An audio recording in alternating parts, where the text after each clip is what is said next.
in my effort to document what was going on inside these new Khmer Rouge villages, I had to first paint a picture of what had taken place in Cambodia.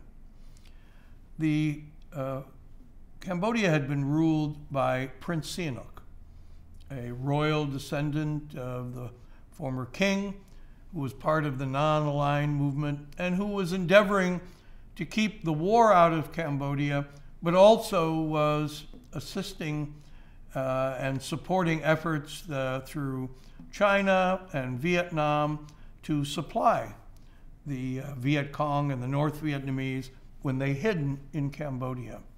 And so there was a lot of resentment inside the US government about that. In March of 1970, March 18th, while Si Hanouk was on travel abroad in the Soviet Union, a military coup d'etat took place led by a man named Long Nol. And he established a pro-American government. He ended the royalty. There would not be a king any longer.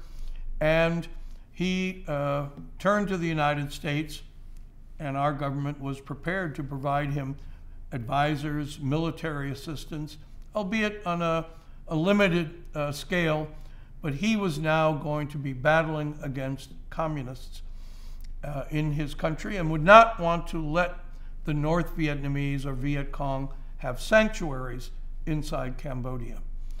And so Cambodia, which had been relatively peaceful, now was beset by war, and there was fighting going on out in the provinces.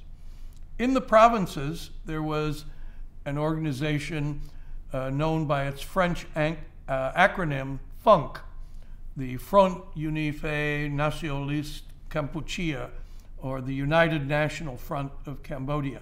In it were royalists, individuals who supported Si Hanouk and wanted to restore the throne and the royal family to power.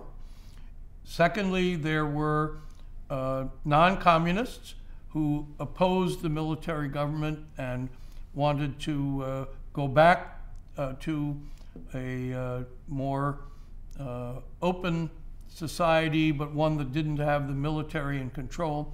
And then there were the communists, who were all seen and identified at that time as part of the Indo-Chinese Communist Party, which had been established by Ho Chi Minh.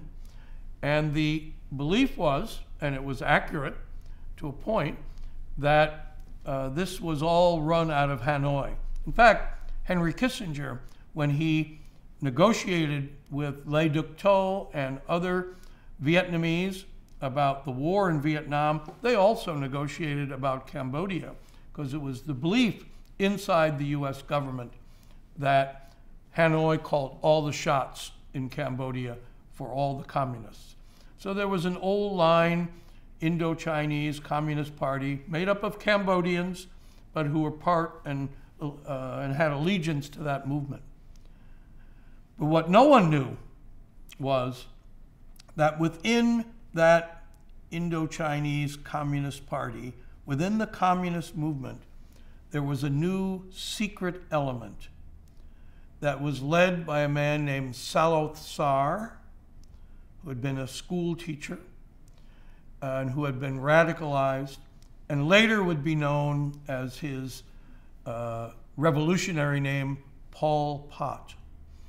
And he created a secret movement within the Communist Party inside Cambodia that was totally not connected to Hanoi, had more connections into China, to the Gang of Four and those who carried out the Cultural Revolution. And he and his followers were that element who came to the fore in June 1973 and were the ones now imposing this radical new order. Where it came from, what they were doing, how brutal they would be, is all part of this story.